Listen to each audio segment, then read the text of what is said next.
고대 로마에서 그 원형 경기장, 콜로세움이라고 그래요.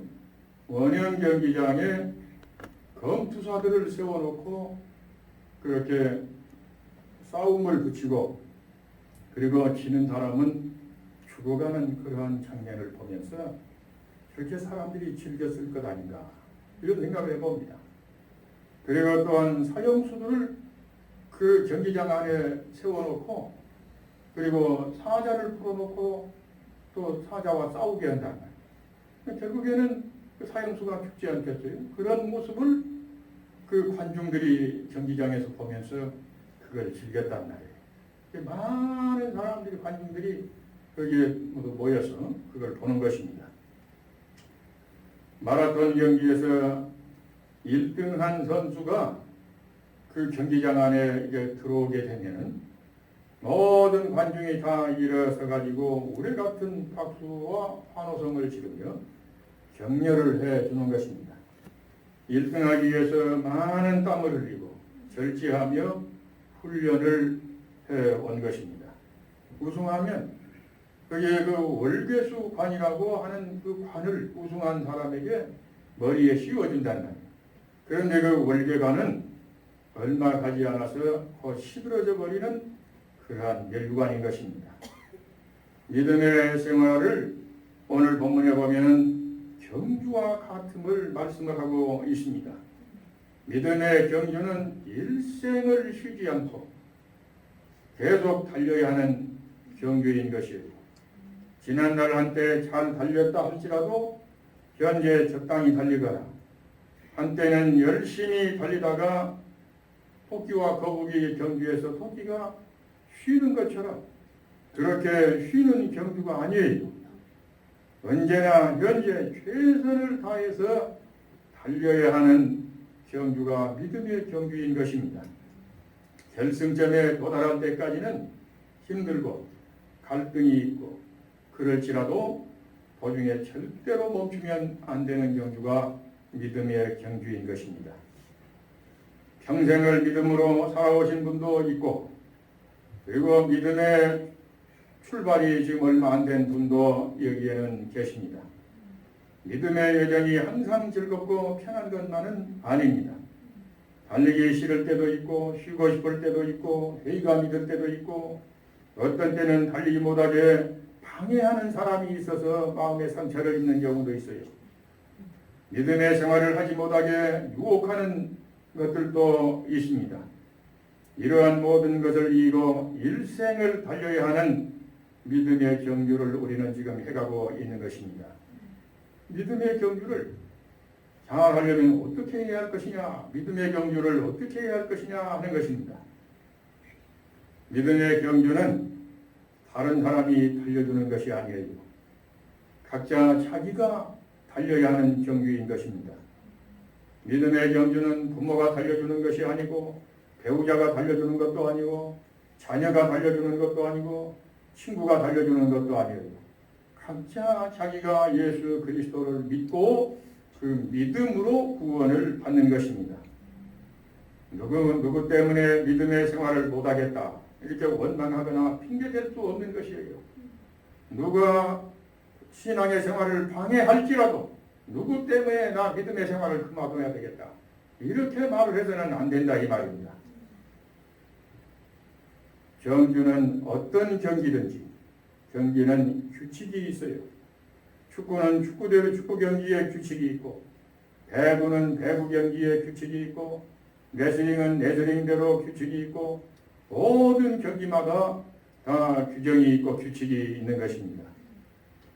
달리기, 육상, 올림픽에서 육상 경기를 하는 그 경기 그 트럭에 선이 쫙 그어져 있잖아요. 그런데 그 규정을 어기고 1등을 하면 1등을 했을지라도 그 사람은 선수의 자격이 박탈되어 버리는 것입니다. 그래서 규정대로 경기를 해야 하는 것이에요. 한번 어느 해인가 그 달리기에서 우승을 한 선수가 있었어요. 그런데 심사원들이 이제 그 사진에 찍힌 영상을 검색을 해보는 것이에요.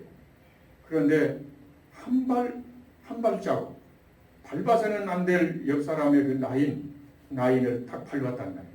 그걸로 인해서 1등을 했지만 그냥 박탈되고 말았습니다. 경기에 이렇게 규정이 있듯이 믿음의 경기에 있어서 우리가 꼭 지켜가야 할 규정이 있는 것입니다. 이것은 하나님이 마련해 놓으신 규정이란 말이에요. 그것이 뭡니까?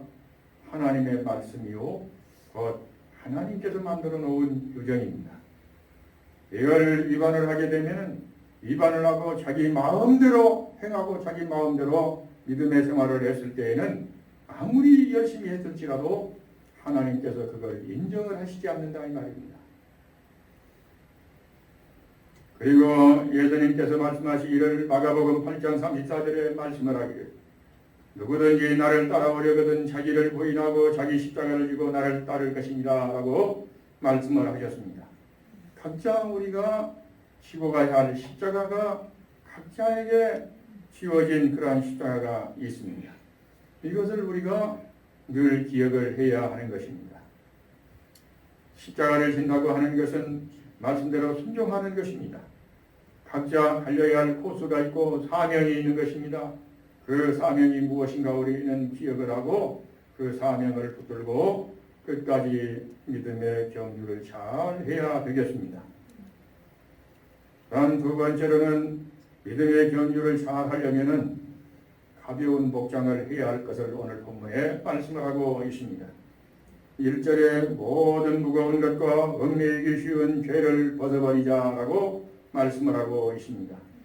어떤 경기하는 선수는 구두를 신고 넥타이를 차고 양복을 입고 또 절대로 경기를 할 수가 없는 것입니다. 최대한 가벼운 복장을 해야 합니다. 방해되는 모든 복장의 요소를 다 벗어버려야 하는 것이에요. 믿음의 생활에 방해되는 것, 끊어야 할 것, 버릴 것, 끊고 버리고 해야 믿음의 생활을 잘 해갈 수가 있는 것입니다. 지난날 불신앙 가운데 살던 생각과 습성을 버려야 합니다. 그걸 버리지 못하고 계속 붙들고 있는 그러한 사람들이 있어요. 이스라엘 백성이 출애굽 이후에 광야의 길을 가면서 애굽에서 살던 노예의 근성을 버리지를 못했기 때문에 광야에서 조금만 어려운 일을 만나면 원망하고 불평하고 그리고 모세를 향해서 도전을 하고 이랬습니다. 그리고 조금만 또 좋은 일 있으면 아주 즐거워하고 이랬어요. 그리고 나중에는 어떤 일을 행하느냐 하면은 가데스 바네아에서 모세를 없애버리고 제거하고 자기들이 지도자를 세워서 애굽으로 돌아가려고까지 했던 그러한 사람들이었어요. 이 사람들이 광야에서 양식이 없어 쓰러져 죽었던 것이 아니에요. 출애굽 1세대가 광야에서 물이 없어서 그들이 목말라 죽었던 것이 아니에요. 그들이 적들과 전쟁을 치르다가 힘이 약해서 패전하여 광야에서 쓰러진 것이 아닙니다. 지난날 살았던 애굽을 잊지 못해서 하나님의 말씀대로 순종하지 못했고 감사하지 못했고 그래서 광야에서 이 사람들이 쓰러져 죽었단 말이에요. 하나님의 말씀대로 순종하지 못하고 하나님을 믿지 못했기 때문에 광야에서 그들은 쓰러졌던 것이에요. 다시 말하면 지난날 애굽에서의 옛 구습을 그들이 버리지 못하고 끊지 못하고 계속해서 그걸 붙들고 갔던 것이에요. 우리는 지난날의 옛 구습을 끊을 것 끊어버리고 버릴 것 버려버릴 때에 우리가 믿음의 생활을 잘 할 수 있게 되는 줄로 믿습니다.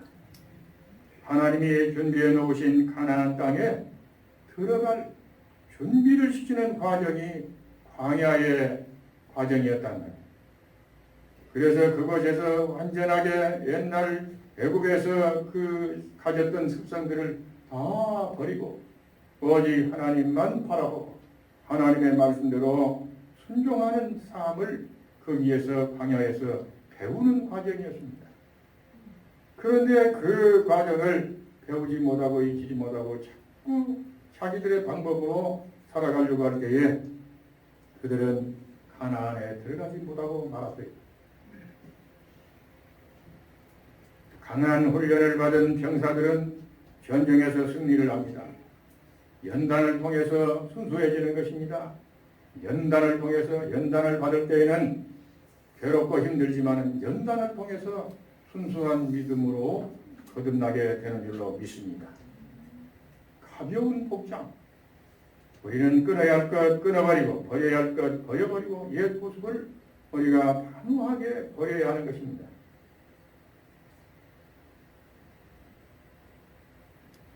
그리고 우리는 모든 허물을 정직하게 주님 앞에 내어놓고 회개하면 주님께서 모든 허물을 다 용서하시고 이제 깨끗하게 해주시는 주님이십니다. 죄 사함을 받으면 자유함과 평안과 기쁨이 임하게 되는 것입니다. 그러면 믿음의 경주를 제대로 해갈 수가 있다 이 말이에요. 그리고 믿음의 경주는 인내하면서 달려가야 하는 경주인 것입니다. 경기하는 선수는 힘들다고 포기를 하면 안 되는 것입니다. 힘들어도 인내하며 목표를 향해서 달려야 합니다. 믿음의 경주 역시 인내가 필요합니다.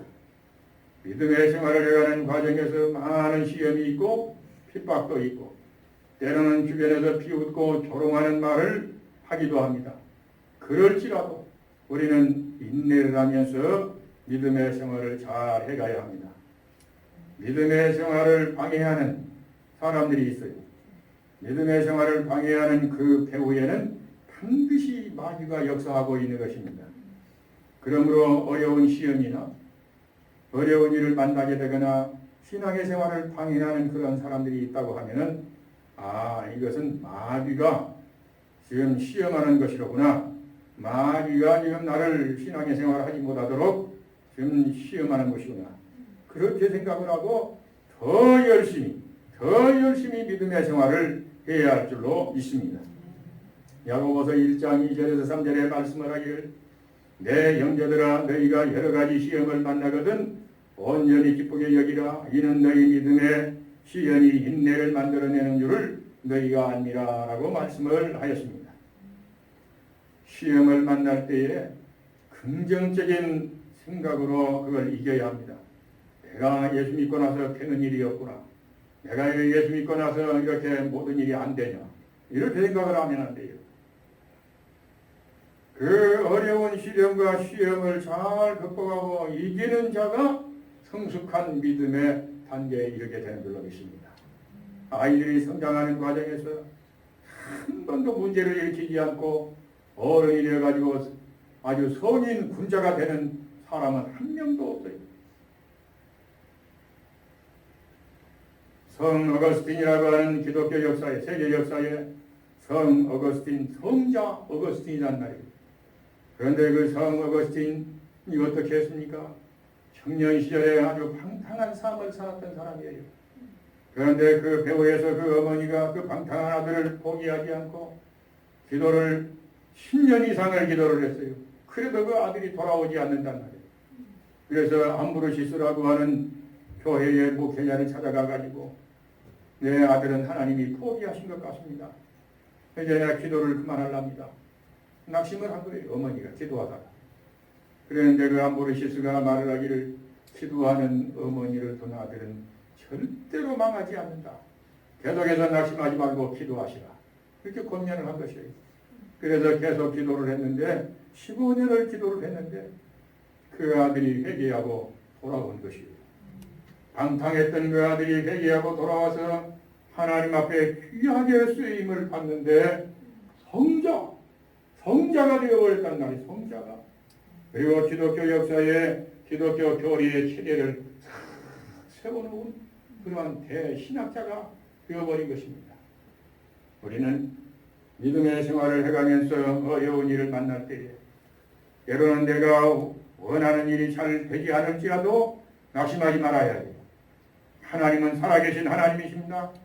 살아계신 하나님, 전능하신 하나님이세요. 그걸 모르는 것이 아니에요. 하나님이 능력이 없으신 하나님이 아니십니다. 절대로 낙심하지 말아야 합니다. 우리는 인내하면서 하나님께 계속해서 기도하고 그리고 하나님을 의지하고 하나님의 도우심을 구하면서 살아가야 되겠습니다. 마귀는 우리가 믿음의 생활을 못하도록 다양한 방법으로 여러 가지 방법으로 방해를 합니다. 그래서 12절에 말씀을 하기를 마귀의 계계를 등이 대적하기 위하여 하나님의 전신갑주를 입으라. 우리의 씨름은 혈과 육에 대한 것이 아니오 정사와 권세와 이 어두움의 세상 주관자들이라. 하늘에 있는 악의 영들에게 대함이라 라고 말씀을 하고 있습니다. 우리는 영적인 전쟁을 치러가고 있는 것이에요. 베드로전서 5장 8절에 말씀을 하기를 근신하라 깨어라 너희 대적마귀가 우는 사자같이 두루다니며 삼킬 자를 찾나니라고 말씀을 하고 있습니다. 믿음의 생활을 못하도록 끝하지 않는 일을 때로는 마귀가 일으키기도 합니다. 믿음의 사람을 통하여서 마음의 상처를 입도록 하기도 하는 것이에요. 그럴 때 약한 사람은, 패배할 사람은 아이고 아무개 보기 싫으니까 나 예수 믿지 않아 간다. 아이고 아무개 때문에 나 예수 못 믿겠다. 나 교회 안 다니겠다. 그러면 그 사람은 그때부터는 하나님의 사람이 아니라 마귀의 종이 되어서 영적인 전쟁에서 패배를 해버린단 말이에요. 우리가 영적인 전쟁에서 승리해야 합니다. 할렐루야. 예수님의 이름에 깃발을 높이 들고 우리가 승리해야 합니다. 십자가를 붙들고 우리가 승리해야 합니다. 시험을 만날 때, 특별히 믿음의 사람을 통해서 시험을 만날 때에 흔들리지 말아야 합니다. 너희가 그럴지라도 나는 내 믿음은 변함이 없다. 나는 흔들리지 않는다. 그러면서 끝까지 믿음으로 승리해야 합니다. 할렐루야. 이렇게 인내하면서 믿음으로 살아갈 때에 그 믿음이 성장하는 것이고 믿음이 성숙해가게 되는 것입니다.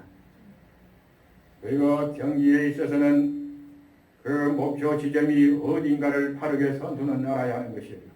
그래서 목표를 바라보고 경기를 해야 하는 것이에요. 우리의 믿음의 목표는 어디냐 하면은 예수 그리스도를 바라보아야 할 것을 오늘 본문에 말씀을 하고 있습니다. 예수 그리스도를 바라보라 라고 말씀을 하고 있어요. 예수 그리스도를 바라보고 믿음의 생활을 해가야 하는 것이에요.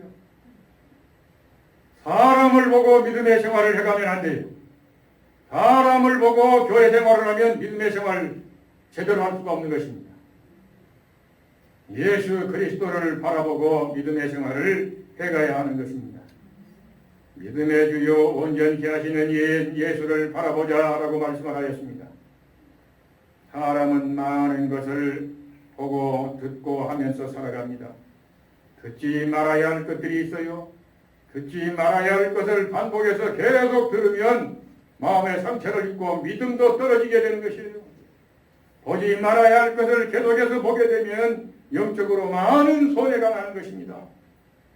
우리는 믿음의 생활을 해가면서 주변 사람들에게 덕을 세우는 말을 해야 해요. 믿음 떨어지는 말을 절대로 해서는 안 됩니다.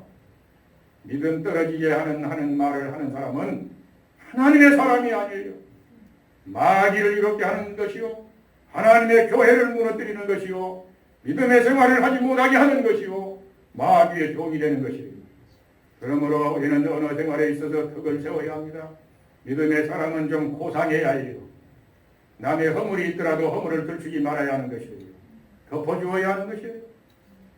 없는 말도 있는 것처럼 만들어내고 이간질을 하고 하는 것은 이것은 마귀를 즐겁게 하는 것이고 마귀로 춤을 추게 하는 것이란 말이에요. 우리는 절대로 그런 일을 해서는 안 됩니다. 우리는 예수 믿는 사람들이요, 나름대로 교회에서 다 직분을 맡고 있는 사람들이에요. 예수 그리스도를 믿는 사람들이에요. 예수 그리스도를 믿는 믿음의 군사들이란 말이에요.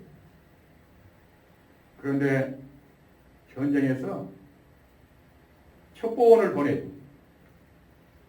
첩자. 그러면 첩보원을 특수부대 첩자를 보내면 이 사람들이 들어가가지고 무슨 짓을 하느냐. 이간질을 하는 것이에요. 첩자니까 아무도 몰라요. 적인지 아군인지 구분을 못한단 말이에요. 적군인지 몰라요. 숨어서 들어가는 것이에요. 들어가가지고 이간질을 하는 것이에요. 그러면 그 공동체가 와해가 되어버리면 그 전쟁에서 지는 것이에요.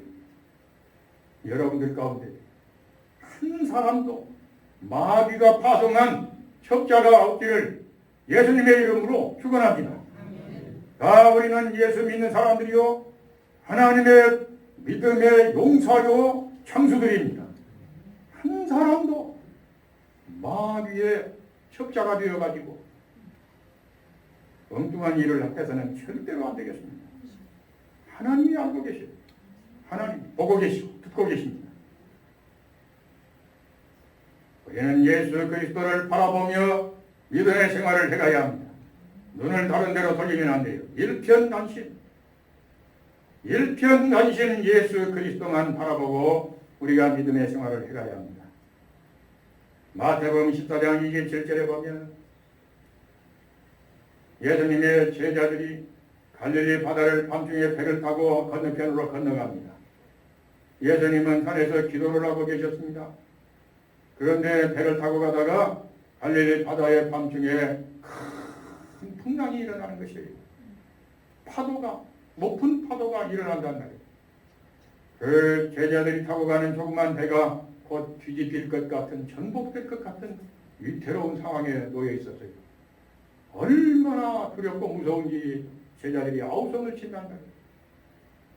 그런데 그때의 그 위험한 순간에 밤중에 머리를 어떤 사람이 걸어오고 있단 말이에요. 보니까 제자들이 그걸 보고 유령이다, 요즘 말로 말하면 귀신이다, 이렇게 생각을 한 것이에요. 그래가지고 무서워하고 두려워하고 그러는데 예수님께서 두려워하지 마라, 나다 두려워하지 마라 그러면서 안심을 시키신단 말이에요. 그래도 믿을 수가 없단 말이에요. 그래도 믿을 수가 없어요. 그러니까 베드로가 주님이시라면 나를 무리를 걸어서 주님 계신 데까지 오라고 한번 해보십시오. 그러면 내가 믿겠습니다. 그렇게 말한 거예요. 그래서 오라 그러신 거예요. 그래서 오라고 그러니까 베드로가 배에서 내려가지고 예수님을 바라보면서 걸어가는데 이 파다리를 걸어갔단 말이에요. 그런데 옆에서 큰 풍랑이 싹 일어나게 되니까 그 순간 눈을 풍랑으로 딱 돌린단 말이에요. 예수님을 바라보고 가다가 풍랑으로 눈이 돌아갈 때에 즉시 그때 그 순간 그 바닷물 속으로 빠져들어가는 것이에요. 베드로가 어떻게 말을 했을까요? 나 죽네 그랬을 거 아니에요. 사람 살려 그랬을 거 아니에요. 그때 예수님이 급히 베드로의 손을 잡아서 건져 올리시면서 말씀하시기를 믿음이 적은 자여 어찌하여 그렇게 의심을 하느냐 그렇게 말씀하셨단 말이에요. 주님만 바라보고 갈 때에 무리를 걸어가는 역사가 일어나게 되는 줄로 믿습니다. 할렐루야.